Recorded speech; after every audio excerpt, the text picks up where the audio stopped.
Hey, what's up guys and welcome back to Anime King 2, and today I'm going to be giving you part 4 of What If Naruto Master all Uzumaki skills and techniques. Remember to get this one to 100 like as usual, share this to all of your friends in social media platform, and also guys, go ahead and check out the brand new episode of What If Naruto Awakened Godly Red Lightning and enjoy that guys. And also, if you're new, yes, I did have 3 channels, Anime King, Anime King 2, and Anime King 3, which I post What If on every single day. Yes, you heard that correctly, every single day for you guys to enjoy. Links will be down in the description, so go ahead and check out the other channels and enjoy. And also, if you're new and this is the first time hearing my voice, don't forget to turn on that bell notification so you can see exactly when I post. So without further ado or wasting any more time, what do you say we leap ourselves into this new episode start? The intro.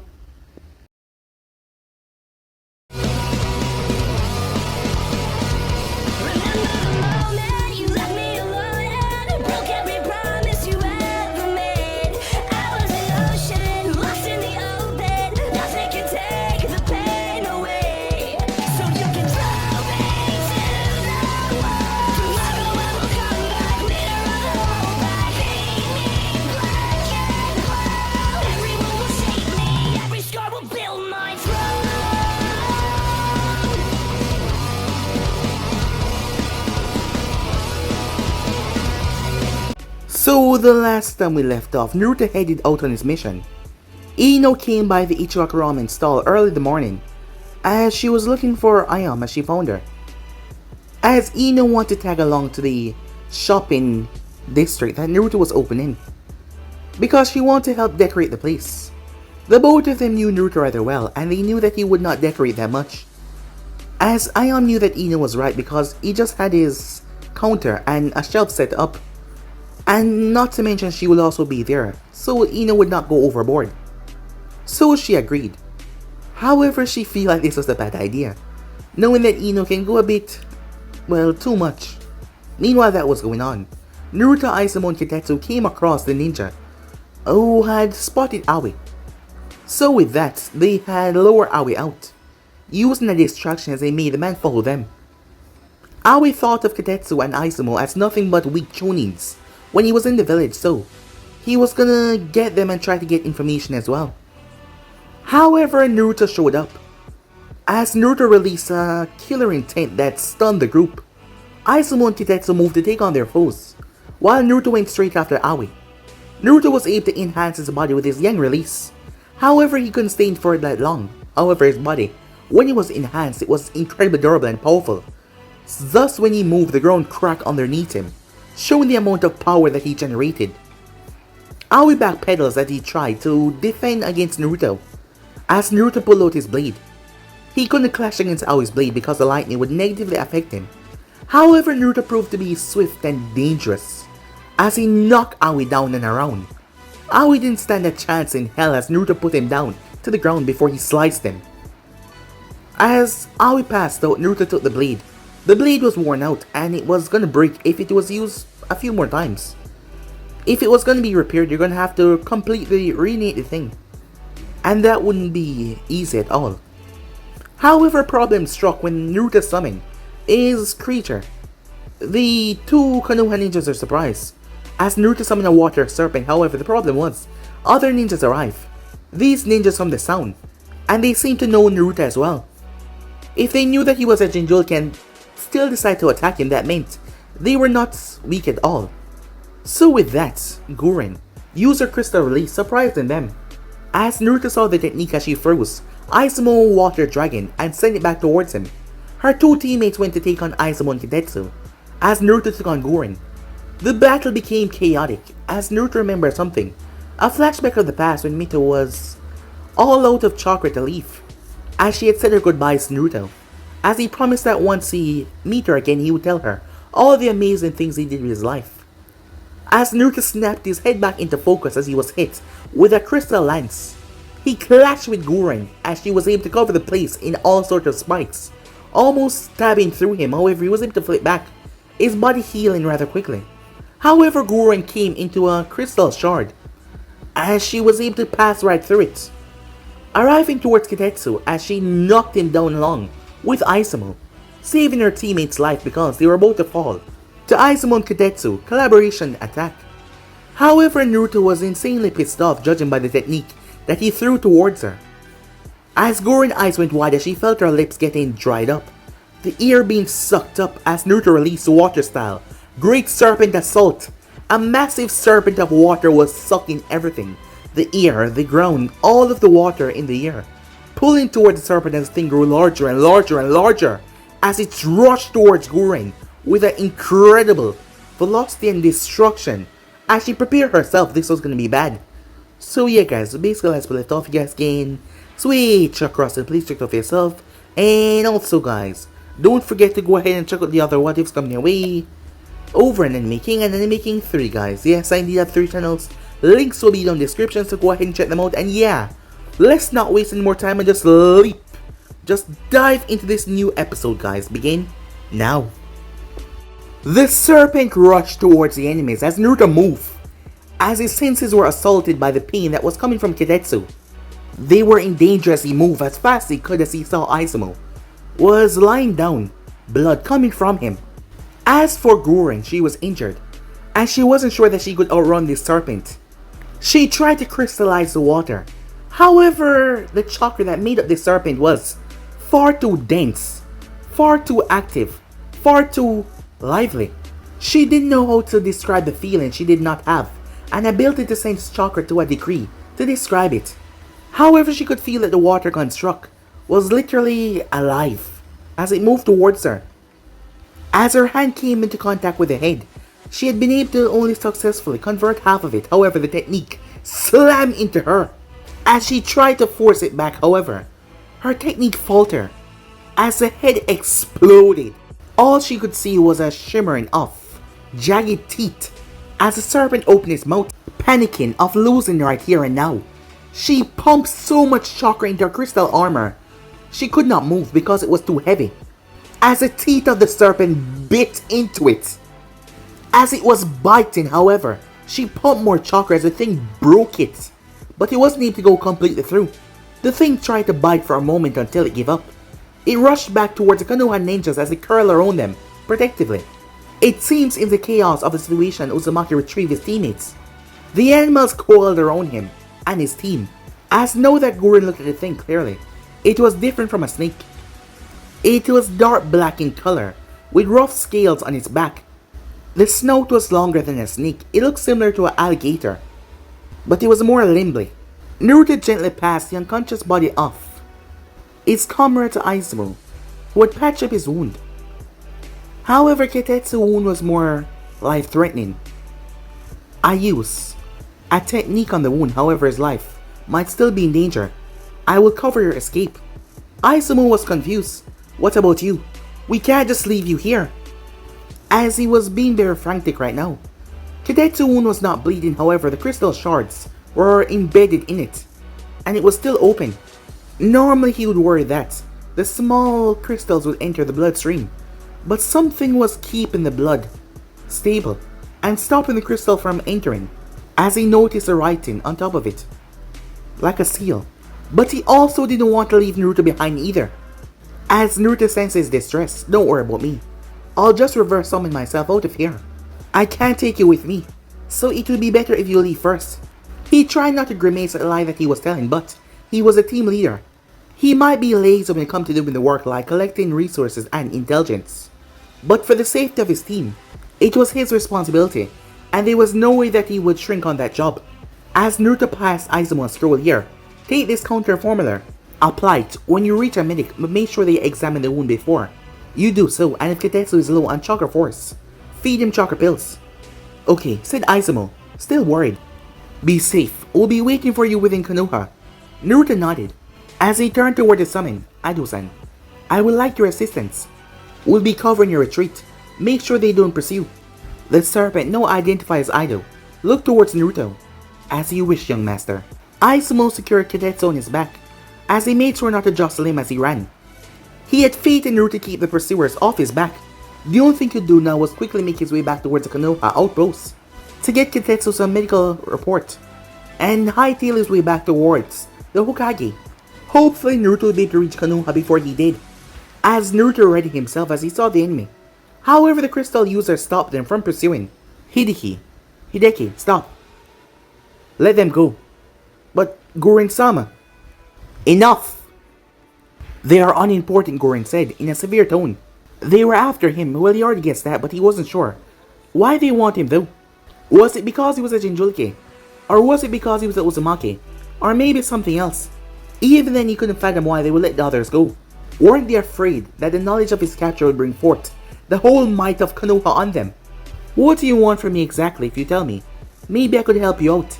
Naruto said in a rather conversational way. Don't pretend not to know, Uzumaki. A smart boy like you should surely have figured it out by now. But I'll take you up on your offer, you just have to come with us.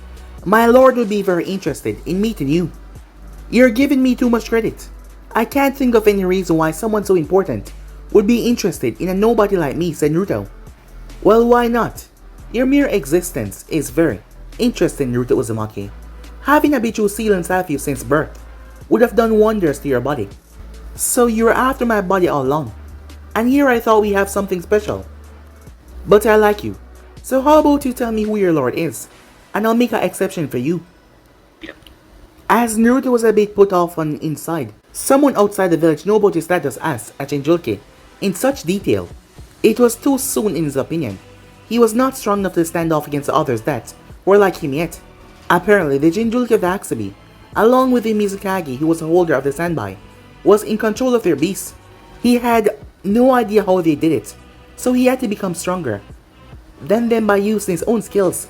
People before him had challenged the beasts unassisted and prevail, so there was no way that he wouldn't be able to do the same.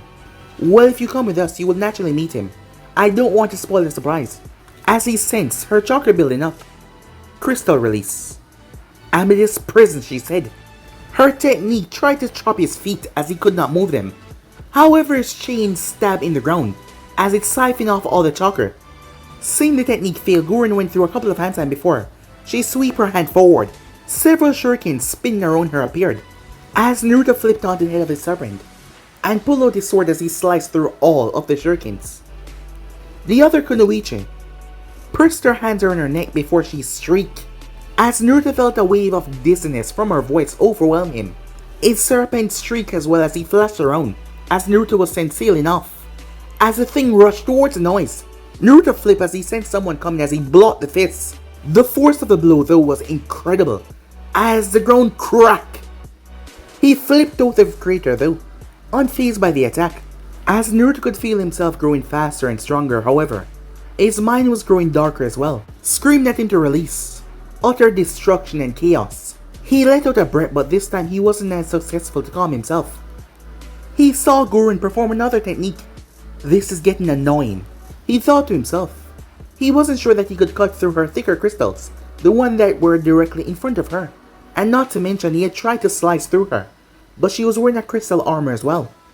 She jumped backwards as she slammed her hands on the ground. Crystal release. Growing crystal thorns. Naruto leaped up in the air as he watched pink crystal forms beneath his feet. However, they shot up in the sky as he turned his body mid-air, as he did not get impaled. The technique continued to grow in size, creating more and more branches, swamping the entire ground, as Naruto used his chains and swing and yanked himself out of the gaps. However, a large chunk of earth was hurled towards Gurren, forcing her to leap away. His summon had tossed the massive boulder towards her, as Naruto felt the strong ninja coming towards him to punch him. A hurl of shurikens that Gurren threw first hand, and not to mention the screaming kunoichi. All of them launched their techniques towards him as he was stuck in mid-air. However, he realized that he could take a lot, and in this situation, Naruto got slammed right in the face by the punch. However, he drove his sword through the shinobi's heart. His chain wrapped around the shinobi and launched him down towards the two kunoichis. As he activated his seal, he rolled in a ball as he smashed through hundreds of crystals down below. Gurren watches Naruto kill another one of her subordinates. If that stupid animal hadn't hurled a boulder towards where she was standing, she would have been able to manipulate her crystals to prevent that. And he also shot the corpse in her direction. Disrespectful little boy. Watching him fall into her crystals at high speed, she thought the whole situation was odd.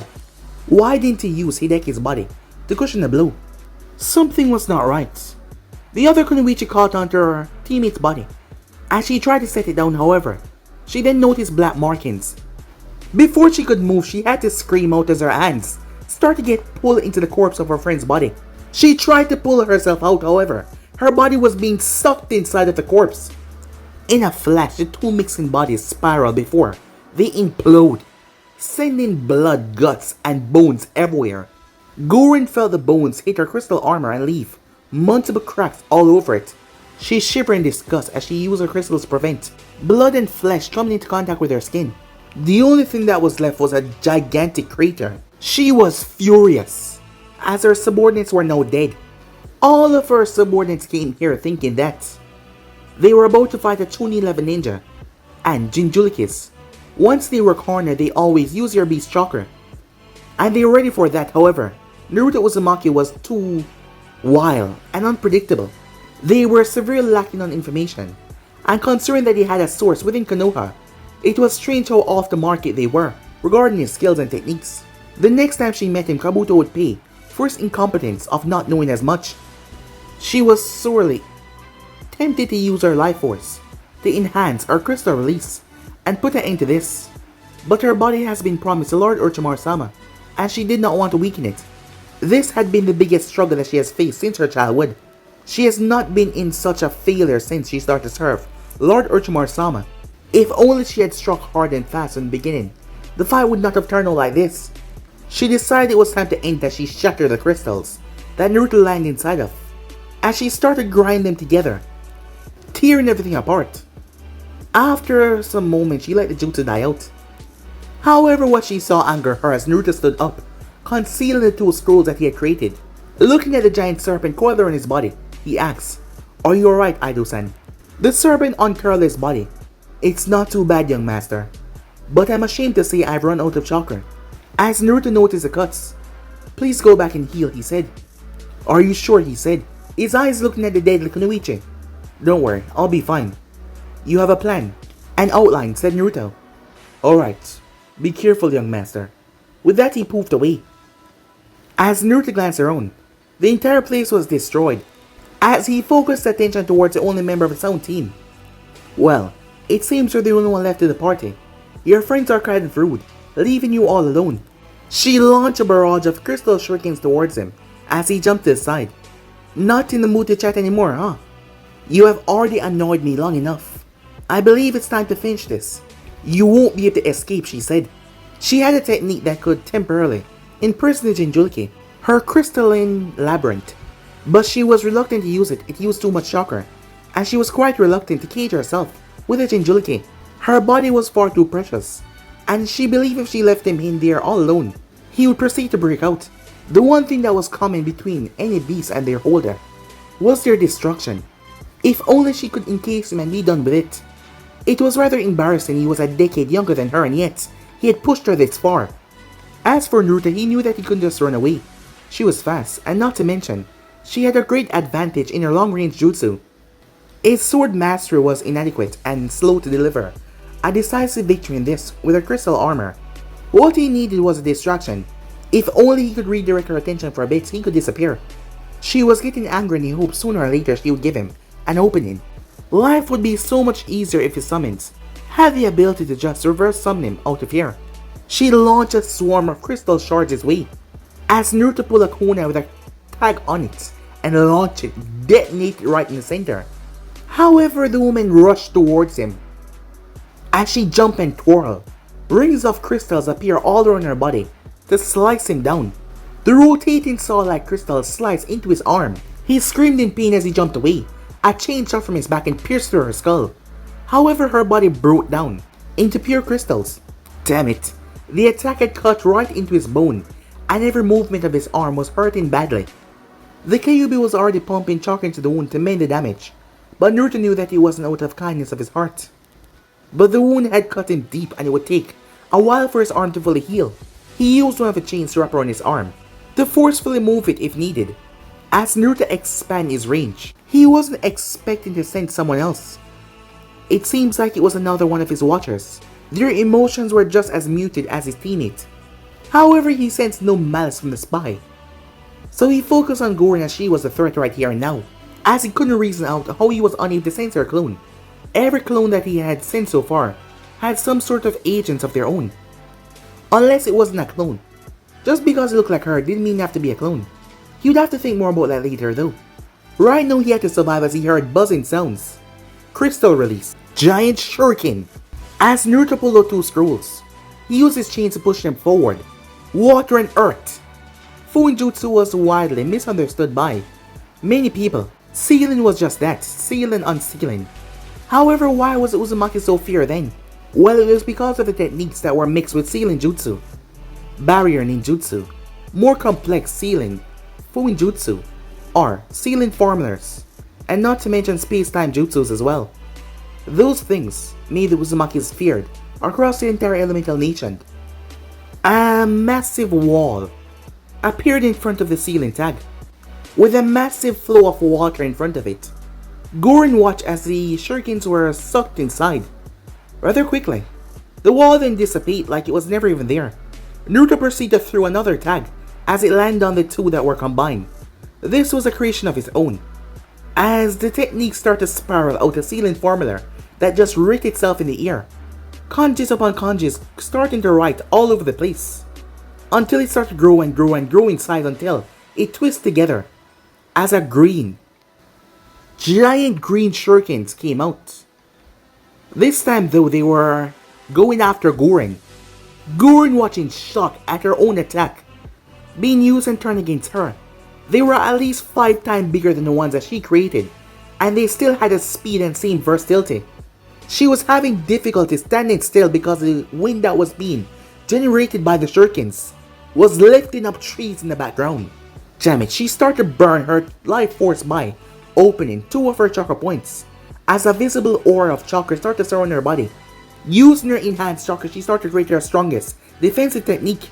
Crystal encampment wall, she said.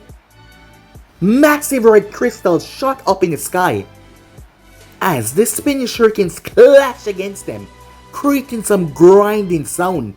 Gorin continued to pump chakra as they broke, mending all the damage that was done to it. The defensive capability of this technique rivaled the Rashomon Gate of Lord Orochimaru, so she was confident that it would hold. As she felt the 4th crystal made contact, it was over now. She looked around as she tried to find the Jinchuriki. Using her life force in this manner, her chakra became violent to win around her, starting to crack and pick up in a high velocity. She moved as she found him. She saw him standing on top of the riverbed. Where the hell did this come from, she thought to herself, as she saw him going through hand sign, as he proceeded to slam his hands on the ground. She anticipated an attack as she prepared to crystallize the entire area. She watched as a serpent head came out, at least 10 times larger than the one before, as it swallowed the boy and pulled its head back down into the water. She rushed over as she watched it dive deeper and deeper into the soulless of the water. She cursed as she powered down. There was little chance of him showing himself back here once again after going through all this trouble. Still, she would assign some of her subordinates to watch his place. Next time, you won't escape Naruto Uzumaki. Meanwhile, Naruto looked around the stomach of his traveling serpent as he sat down. Despite his wishes, his Hiyori was torn. He started to bandage his wounds as he limited the flow of the Kaiba's chakra in his body. He had used a fair bit of it in his earlier fight, and he knew that he would have to pay the price later on. He had only fought 2 Jonin 11 ninjas before this, and he had people watching his back, first his sensei, and the other time Kurenai. As he pulled the vile chakra back in his seal, he felt his body starting to hurt more and more. He just wanted to go to sleep, but he knew that this was not the place for it. It was hours later as he came out of the summon's mouth. He was cloaked in a traveler's cloak to conceal his wounded appearance. The river that his summon used, it ran from all the way from Makri to the land of hot water. As he made his way towards a nearby town, the owner of the inn grumbled at the late night check-in, as Naruto went and washed off the blood and grime off his body as best as he could, as he chowed down on some nutritious bar and drank the water to swallow it, as he curled up on the bed to get some rest, knowing that the night would be rough. Time skip. Surrounded by trampled forests and burning buildings, he looked around the village. What he saw was an abomination and legacy of warring brothers. Deceit and deception now turned to tools of trade. He opened his mouth as he poured chakra into it, creating a ball of destruction. The village already failed in its belief of brotherhood. It has refused its allies, its clan forgotten, its children abandoned. He has watched for countless years as his father will had warped into abominations by his own sons. He brought his tail forward for protection. They were trying to hurt him using the gift that his father gave them. They bombarded him with metal and fire. He waved his tail, destroying everything around him. They want to chain him once again, tied to an altar with chain and nails, unmoving for the years to come. Not this time though. In their moment of weakness, he will kill the vessel. He will be free to roam the world as his father intended, as he struck out with his claw. However, the nails of his claw stabbed right through her red head. She looked up towards him with teary eyes. Why, Naruto? Why? Naruto jumped out of bed screaming, his entire body twisting in pain. A red haze of chakra surrounding him. He removed the paper seal that he placed on his chest last night. A small jolt of chakra to wake him up.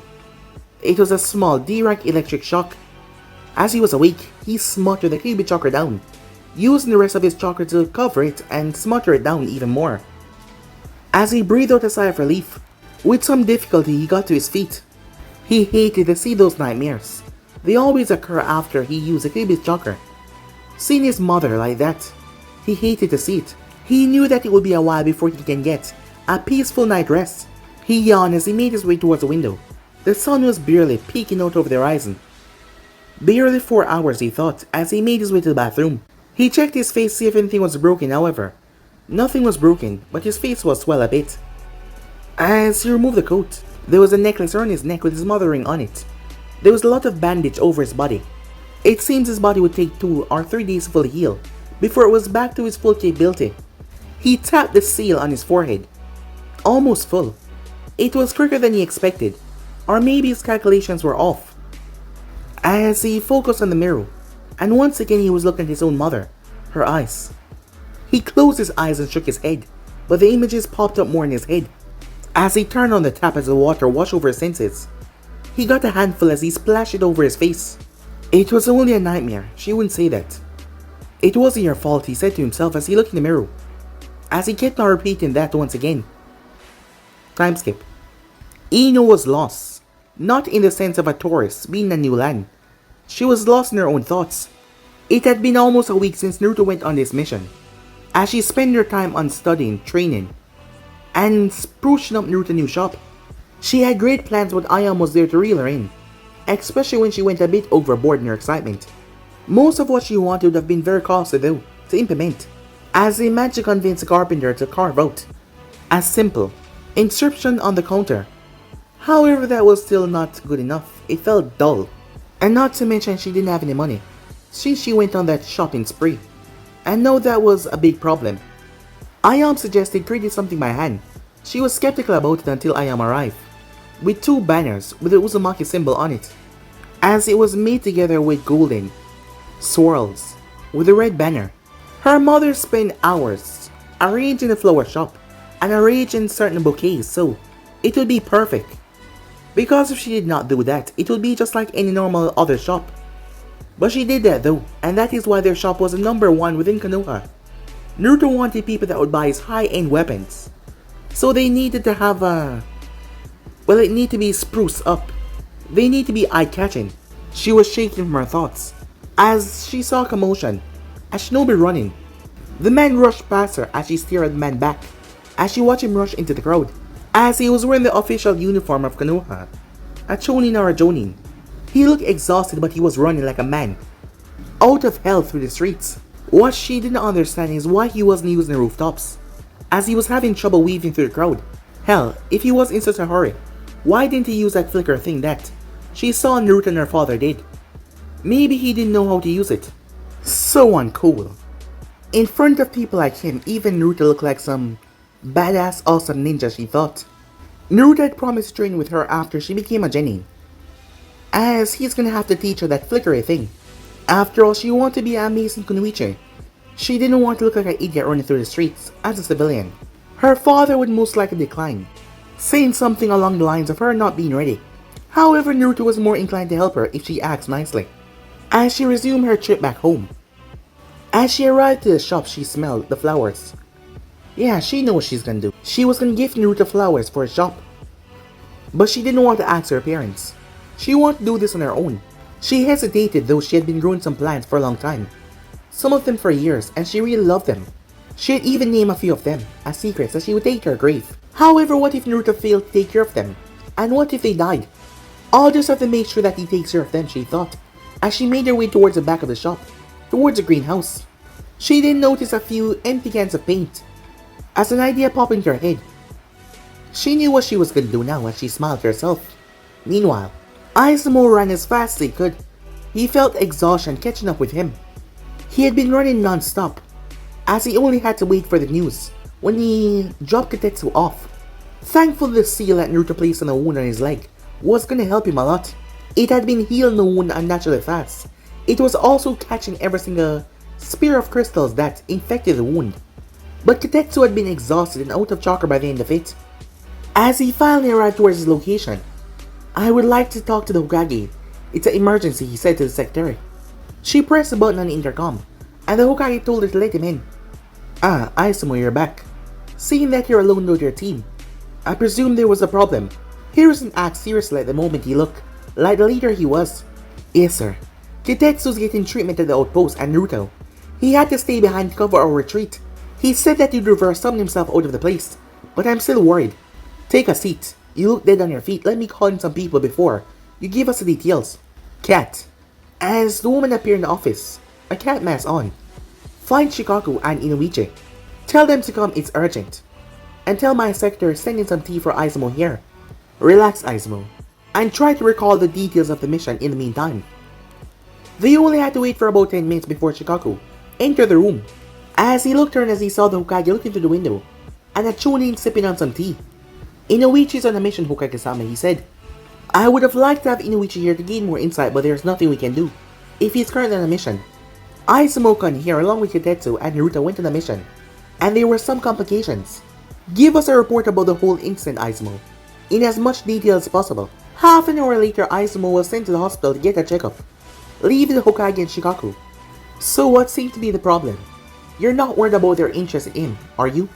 "No, I knew all along that the other villages had a suspicions of the Jinchuriki after the leak. Jiraiya, along with some of the Onbus, tried to cover the leak by leaking some false candidates. Thank Kami that Naruto did not inherit much of Minato appearances, otherwise it would have been a disaster." As he winced at the thought of a blonde-haired, blue-eyed Naruto. "Well, then what seemed to be the problem? Is it about the summons? I just assumed those were the Uzumaki contract or something. After all, the kid seemed to pull out most of his abilities from there." Shikaku could see if this was a problem if it was not a contract of the Uzumakis. Summoning clans were very rare in the Elemental Nation. Even his own clan did not have one. There are Uzumaki summons. Do you know what's the difference between the toad, the slugs, and the snakes? Or have you ever wondered, despite lacking the size of a mountain, the monkey summons are able to be on par with the other three? Shikaku didn't answer right away. He locked his eyes as he recalled everything he remembered about those summons. As he sifted through the memories, he remembered something: the frogs and your monkeys. They have hands. Correct as always, Shikaku. The monkeys, and to a lesser extent, the frogs, can use hand sign. And I have the honor of witnessing the serpents in action. And like the snakes, they don't have limbs. So you're saying that they could not summon Naruto out of the battlefield, said Shikaku, all of his previous laziness vanishing in an instant. He didn't have an amicable relationship with the redhead because Naruto was always a bit weird about him. However, he was still a student, and Shikaku was concerned. Not to the extent that he told Izumo even if he left the Summon Realm, he would have to reappear a distance away, and he would still have to walk back to the village. There needs to be an anchor for this type of jutsu. In Konoha, Naruto is one. Thus he could summon animals by his side using the formula. On the summoning side, those who have contact with the scroll could bring him to them. If Naruto leaves towards their realm, there is no anchor here to bring him back here. Still, said Shikaku, would it not be better just to leave for the summoning realm and make his way here by foot? If only it was that easy. Almost every summoning realm is located somewhere very treacherous and unacceptable. Otherwise the great nations would have tried to conquer them already. That is why I wanted both you and Inuichi here, so I could understand Naruto's actions a bit more. Well, he's very responsible, so it wouldn't be surprising if he lied to his teammates to get them to safety. From what I know about him though, he's also very resourceful, so it's a toss-up. If he managed to escape, Shikaku said. His mind was working furiously to try and predict the outcome of the battle. However, he had little information to do so. I suggest sending a team of envoy to retrieve him. I think so too. I'll leave it up to you to form a team to send after him, but make sure they head to the same outpost that Naruto had to. If he escaped, he might have sent a message there, which the protocol dictates. I don't want him to find out that we send envoys after him. If possible. Shikaku groaned as he understood why. His red-headed student can be so troublesome. Time skip. It was early in the afternoon when Naruto arrived outside the gates of the capital and entered the bustling city by providing the necessary documents. While he didn't have the Hokage's sign letter that would allow him to enter a major village, Adami was a tourist spot and a capital of a minor in the village, so thankfully he didn't have to sneak in. He didn't have much time because he was sure that the Hokage would be sending someone to look for him, but he didn't feel fit enough to travel alone. He also had another reason for going to the capital. Aoi was injured, and while the wound was light, it was hastily patched up, and he wanted to make sure that his prisoner did not die in his care. As he quickly made his way towards the market, when Naruto was promoted, he, like every other fresh Chunin, was given an information package. It was in there that he was introduced to the various information brokers that Konoha employ in its neighboring allies. This person wasn't any kind of deep cover spy working for the Leaf. After all, they didn't possess that kind of information. However, he had limited options because he did not possess a messenger bird. Well, it's not like he was going to send any sensitive information anyway. And even if he did, it will take time for the code to break, and he would have already been gone by then. As he paid for express delivery, if it went according to plan, they would reach Konoha by tomorrow morning. Before leaving, he asked for a good doctor, and he was pointed towards the far side of the market as he made his way towards the clinic. The inside was very clean. The walls were covered in soft green paint. Walking towards the receptionist's desk, he saw a middle-aged woman manning the post. "I would like to make an appointment." "Name," she said, as she looked him over. "It will cost extra if you want to keep it off the record." He had an idea of what that meant, but he wanted to know exactly. "How far did it go?" "What do you mean?" he said. "We know how shinobi work, and we pride ourselves in keeping secrets. If you pay the relevant fee, we will keep your name, affiliation, and such out of written paperwork. It is all legal, of course. We can't lie about the procedure or the treatment that we use. But you know how rich people and shinobis enjoy their discretion. Here is a price list." As Naruto looked over the prices, "Isn't the price that you're asking a bit too much? I think there are cheaper alternatives." "Not like ours, kid," she said in a condescending way. "Take the clinic down the street, for example. Dr. Amado's. He will treat you for cheap." As she then whispered, "But there are rumors that he sells information to the brokers and nobles." As she leaned back, "You are young, so you wouldn't probably know, but shinobi blood and DNA are in high demand. Listen to me and make an appointment here, and you can personally destroy all your records after the checkup." "Well, you sold me on the idea. Keep my name out of the list." As he simply rolled his eyes. If a shinobi wanted information, they would simply go after the staff and try to torch the information out of them. He thought about telling her that, but he decided against it. Still, he went under a dummy name, and he made the doctor examine the cut on his arm, leaving the clinic after pain. As he got his arm patched up, he made his way towards Dr. Amado's clinic. He knew this was a bad idea, a very bad idea, but he couldn't pass up the opportunity. As he made his way, and he made an appointment under Aoi's name. As he made his way to the bathroom, as he summoned "You he took Aoi away from her as he asked, "How are the others?" "They're fine," she said as she looked around at her strange surroundings. "Okay, I'll get this one patched up, then I'll call you again. Lady Kyo asked for you," she informed him hesitantly. "She did?" Naruto choked out. Lady Kyo, or Kyoheim, was the elder of the Serpent Clan, and the old windbag was way too demanding of his skills as a shinobi, always limiting his access. For the stronger summons, he always felt it frustrated to talk to her. "Tell her I'll come by in a week or two. Kind of busy right now." "I will, but you better be ready to explain yourself." as she disappeared, as she didn't want to talk to the elder either after all. She really liked the ramble. As Naruto made his way, he got odd looks from almost everyone here, but it was understandable after all. He went into the bathroom alone and he came back out with a body. As he wondered about his plan, it went against every fiber of his being, however. Here he was giving up information over a half-baked plan, but he desperately wanted to find Snetty. He needed to find her. Grandmomita was gone, and he was feeling cornered, with no one truly on his side. Even outside the village, he was being watched. He needed someone that he could trust. He needed family, no matter how distant. He only wished that Snetty saw him as such. He could think of no other way to find her than leaving the village and hunting her down, something that he was unwilling to do. However, the news of him capturing Aoi and him retrieving his sword would probably get back to her. He was broken from his musing as he heard the nurse told him that it was his turn as he made his way to the room. As he put on a smile, "Good afternoon, Doc," he said, as he put down the body.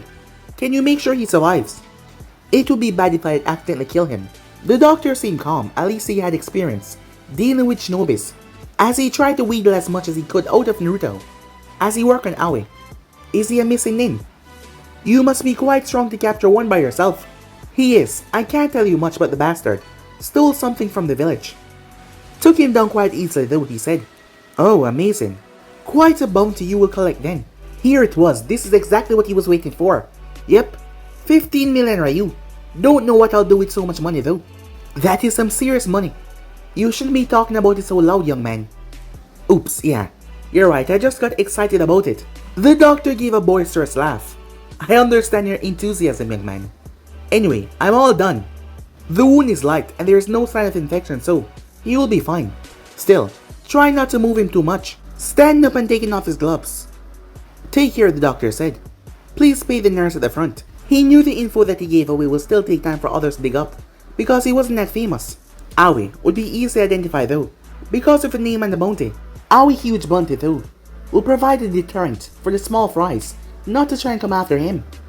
After giving back Aoi to his summon, in the shadows, he looked through the market. It has been quite some time since he left Konoha, but by the time that he got back, the construction of his shop should be finished. As he looked around to buy something for Ayam and Ino, two of his precious people within the village. Ayam has done so much for him, and Ino was graduating soon. As he looked around, granted he wouldn't get the 15 million, but on his own, after all. He was with a team, but being the team leader, his cut would be larger. 3 days later, in the cover of night, Naruto entered Konoha. As he brought the ninjas towards the IT department, after dropping them off and giving them the relative information, he made his way towards Hokage's tower. He knew it was close to midnight and the Hokage might not be available, but he had to notify him first. However, the man was there. "How are you, Naruto-kun?" said Hiruzen as he placed aside the report that he was reading. "I'm fine, Hokage-sama. Almost completely healed," said Naruto. "So I assume despite some complications the mission was successful?" "Yes, sir. I delivered Aoi and his team to TNI. All of them are alive. Here's the sword. I would advise against using it again, because Aoi did not know how to handle it. It's damaged beyond repair." Hiruzen sighed sadly as he looked at the priceless weapon. "I remember Tobirama Sensei wielding the blade in battle. He gave it to me so I can return to his clan, so he can go and confront the Kumo ambush. It was such a beautiful blade. It's a shame it was brought to such a state." "It is. I looked at the blade, and its method of creation is quite complex. I don't know if it can be repaired without the blueprints." "Don't worry about it, Naruto-kun. I'm sure the Senju clan would be very grateful for you bringing back their family heirloom." He smiled slightly, seeing Naruto perk up at the news, as he was sure that his sense of joy was because of the Senjus. "It was my duty, sir. About my team, are they alright?" "Yes, Izumo-kun has a mild case of chakra exhaustion, and because of your nifty little seal, Katetsu-kun is on his way of full recovery. Could you please give me the full report of your mission?" The other two have provided me with most of the details, but as you can guess, quite a lot is missing. It took Naruto about a quarter hour to wrap up everything, as Hiruzen listened quietly. "You have become quite strong, Naruto-kun, to face a squad of shinobis, and almost succeeded in eliminating all of them. It's quite an impressive feat for a chunin. Most importantly, you were able to secure the safety of your teammates. That is quite commendable. But before I dismiss you for the night, I would like you to clear some things for me. It states here in Izumo report that you said that the incoming squad was quite hostile before you even see them. How were you so sure? I sensed a spike in their chakra. I thought they were readying up a technique, so I felt it better to be cautious. Inwardly, Naruto was praying that the Hokage did not pry too much about his ability. If they don't perform extensive testing, he was sure that he could pass it off as just regular sensing. Then you have a very impressive sensory ability. Now, about the Sound Squad, I could not find anything in the information base department. Do you think you can think of anything that Izumo Kadetsu might have missed? I am not sure, sir. The leader of the team appeared to be a A-rank kunoichi, named Gurin. She has a bloodline limit to release crystals. It appeared to be similar to the Yuki clan. Ice release, but vastly stronger and more versatile. It also pretty much nullified all water techniques. You are sure that it was a bloodline and not a secret technique here said. I confirmed it later in my chains. It was a mix of water and earth, with earth being more dominant. There was no sign of yin or yang release in the technique. I didn't interact much with the others, but one of them was physically very strong, even without use of chakra. Apart from that, the only other thing I felt odd was that they were sure that I was a Jinchuriki. Ah yes, your teammates' report did say that too. The kunoichi they fought was also physically stronger than them. It might just be their physique, or it might have been some form of medical enhancement. As for your status as Jinchuriki, I'm afraid it was only a matter of time before the other nations found out. About the Sound Kage, sir. They said that your lord wanted to meet me, said Naruto. There has been some reports about someone forming a new village, but we're unable to locate any sign of it. It is perplexing though, for someone to establish such force, to mass a hidden village so quickly, as the man did not give full detail what he meant by that. As Naruto figured that was all he was gonna get. Is there anything else, sir? He said. I have one more question before you're dismissed, Naruto-kun. Why have you failed to inform me about your summoning contract? Seeing that Naruto was gonna protest, he held up his hand. I understand that you don't wish to divulge all of your techniques, and neither do I want you to. Unless of course they're forbidden jutsus. But a summoning contract is another matter. You realize that if you had informed me about it, we could have set up a seal in my office for you to send me messages. It's far more reliable than hawks or even messengers. The Hokage was right on that, and he had no ground to protest. I'm sorry, Hokage-sama, he said, but it didn't cross my mind. I'll look into it, but I don't believe I have access to a messenger serpent yet. Discuss it with your summons, and let me know as soon as you can. I won't mark this down against your upcoming evaluation, but next time, be mindful of the consequences of learning the technique. Yes, sir, said Naruto. Good. I would also like you to make a trip to the information department to provide a detailed description of this Gurin and her techniques. You can go now, he said.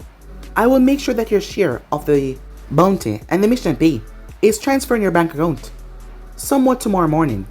Thank you, sir, said Naruto as he left the room. A short while later he arrived towards his room as he pulled out the two scrolls that he had in the battle.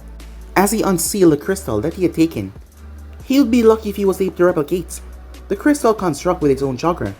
It was a thought for another day though, but he had some free time. After all, tomorrow he was going to check up on his shop, as he was going to get some well-rested sleep, completely unaware that by the end of next week, every single Kage of a major village would receive a file on their decks with his name on it. Things were getting really heated up, but guys, if you end subscribe right here. If you want to see next portion, do like, subscribe, comment down below, and turn on the bell notifications they posted. But I'm out for now. Remember to stay tuned for the rest of what is coming your way, and I hope you guys enjoy each and every one of them. But I'm out for now. See you guys soon. Peace.